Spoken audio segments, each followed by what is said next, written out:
ॐ नमः शिवाय। ভগবান মহাদেবের আশীর্বাদ পেতে চ্যানেলটি এখনই সাবস্ক্রাইব করুন। তো আমাদের আজকে আলোচনার বিষয় হলো তুলা রাশি। তুলা রাশির জাতক জাতিকাদের দিনটি কেমন কাটবে, এবছর কেমন কাটতে চলেছে এবং আপনাদের শুভ সময় কোনটা, কখন কখন আপনাদের ধন প্রাপ্তির সম্ভাবনা রয়েছে, নক্ষত্রযোগ কী, কোনটা কোনটা খারাপ সময়, এই সমস্ত পুরো ভিডিওতে আজকে আমরা জেনে নেব। শুক্রাচার্যের আনন্দময় ধাম হলো তুলা রাশি এবং কালপুরুষের রাশিচক্রের একটি অন্যতম মহান রাশি হলো তুলা রাশি। জাগতিক কামনা বাসনার কারক হলো এই রাশি। প্রভাব অর্থাৎ প্রকাশ শক্তির বিকাশ এই রাশিতে খুবই কম। জাতক জাতিকাদের প্রকৃত মনোভাব বুঝে ওঠা দায়। যে কোনো মুহূর্তে প্রতিষ্ঠা ক্ষেত্রে বারংবার বাধা আসে, তবুও শুক্রের প্রভাবে দুর্দমনীয় প্রচেষ্টা নিয়ে অগ্রসর হয়, আরও সুন্দর এবং ঐশ্বর্যমণ্ডিত করে তুলতে চায় জীবনকে। এই রাশিতে রাজগুণের প্রভাব বেশি থাকায় কর্মের উদ্যোগ নষ্ট হয় না। জীবনের প্রথম ভাগে ভোগ বাসনা, শিল্প প্রিয়তা, মধ্যভাগে ত্যাগের মধ্য দিয়ে জীবন পরিচালনা, শেষ ভাগে ত্যাগের খ্যাতি ছড়িয়ে পড়ে। এদের জীবনে কর্ম প্রায় ক্ষেত্রে অসম্পূর্ণ থাকে। এই রাশির জাতক জাতিকারা প্রশংসা এবং স্মৃতিপ্রিয় হয়, সহজে অন্যের কথায় বিশ্বাসী হয়ে পড়ে, প্রতারিত হয় মানসিক এবং আর্থিকভাবে। তো ভিডিওটিতে জেনে নিব আজকের দিনটি আপনার কেমন কাটবে এবং বছর কেমন কাটতে চলেছে।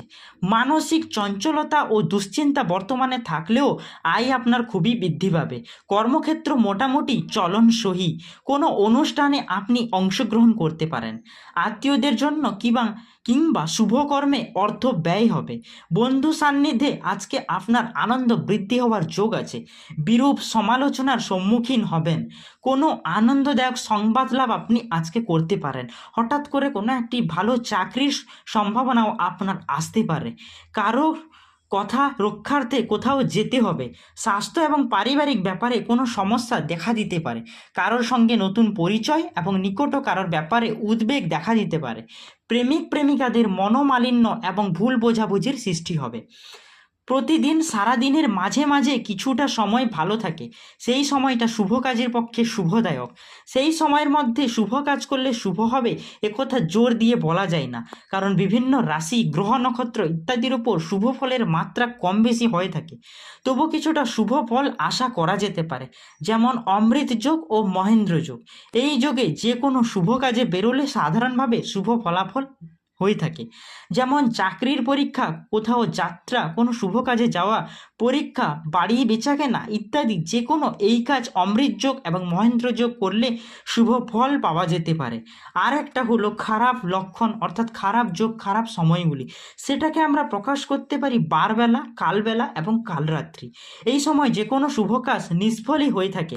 অর্থাৎ আপনি কোনো শুভ কাজে বেরোচ্ছেন, আপনি যদি এই রাশির বারবেলা, কালবেলা, কালরাত্রি এই সময়টুকু না জানেন, তাহলে হয়তো আপনার এই শুভ কাজটা নিষ্ফল হয়ে যেতে পারে। সুতরাং আনুমানিক সময় ধরে কাজ করলে ভালো ফল আশা করা যেতে পারে। তো জেনে নিব আজকের সময়সূচিগুলি কি কি। তো সময়সূচির মধ্যে আজকে আমরা জানবো অমৃত যোগ, মহেন্দ্র যোগ এবং কালরাত্রি। অমৃত যোগ হলো সকাল 7টা 1 মিনিটের মধ্যে, পুনরায় আপনি দেখতে পাবেন 9টা 32 মিনিট থেকে 11টা 12 মিনিটের মধ্যে, পুনরায় 3টা 23 মিনিট থেকে 5টা 3 মিনিটের মধ্যে, আবার পুনরায় রাত্রি 6টা 39 মিনিট থেকে 8টা 56 মিনিটের মধ্যে, পুনরায় 1টা 31 মিনিট থেকে সূর্যোদয় পর্যন্ত। তো আপনি দেখতে পাচ্ছেন তুলা রাশির জাতক জাতিকাদের মধ্যে আজকে অমৃত যোগের সময়টুকু অনেকটাই বিস্তারিত। মহেন্দ্র যোগ ব্যাপারে এবার জেনে নিব। দুপুর 1টা 42 মিনিট থেকে 3টা 23 মিনিটের মধ্যে, পুনরায় রাত্রি 8টা 56 মিনিট থেকে 10টা 28 মিনিটের মধ্যে।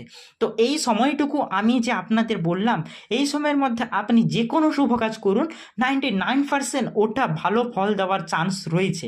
এবার জেনে নিব বারবেলা, অর্থাৎ কোন কোন সময়গুলি আপনি সাবধানতা অবলম্বন করবেন, আপনি কোন কোন সময়গুলি ভালো কাজের জন্য এগোবেন না, নিজেকে স্থির করে ধরে রাখবেন যাতে খারাপ সময়টিকে এড়ানো যেতে পারে। তো প্রথমে জেনে নিব বারবেলা, সকাল 8:28 থেকে 10:02 মধ্যে, পুনরায় 11:37 থেকে 1:11 মধ্যে।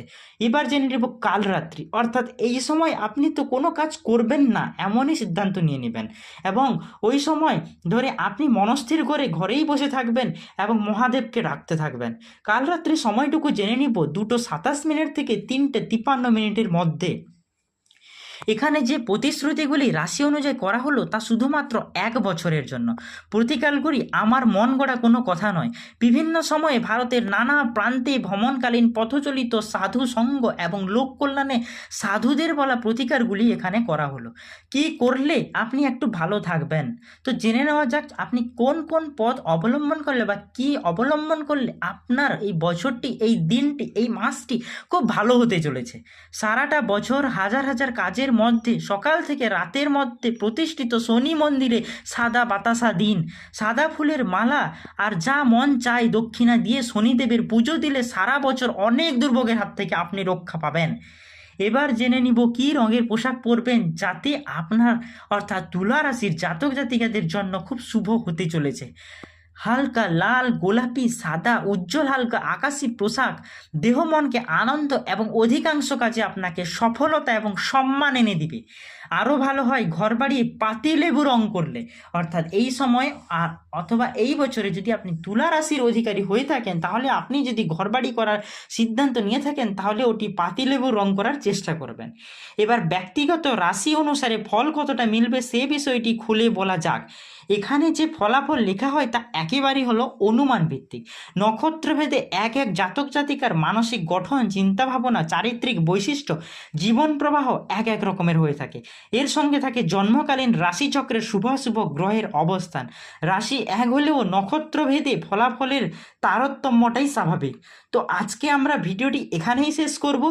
আপনাদের যদি ভালো লেগে থাকে তাহলে ভিডিওটি অবশ্যই একটা লাইক করুন এবং আমাদের চ্যানেলটি অবশ্যই সাবস্ক্রাইব করুন। এবং আমার মনে হয় যদি ভিডিওটি আপনি পুরো দেখে থাকেন তাহলে আপনার ভালো তুলা রাশি যদি হয়ে থাকেন তাহলে আপনার শুভ সময় অবশ্যই আসবে এই জিনিসগুলি ফলো করলে। তো আজকের পর্যন্ত এইটুকুই, এবং আমাদের কমেন্ট বক্সে আপনি সুন্দর একটি কমেন্ট করে যাবেন এবং হর হর মহাদেব লিখতে এটি তো একদমই ভুলবেন না। তো আজকের পর্যন্ত এইটুকুই, ধন্যবাদ বন্ধুরা।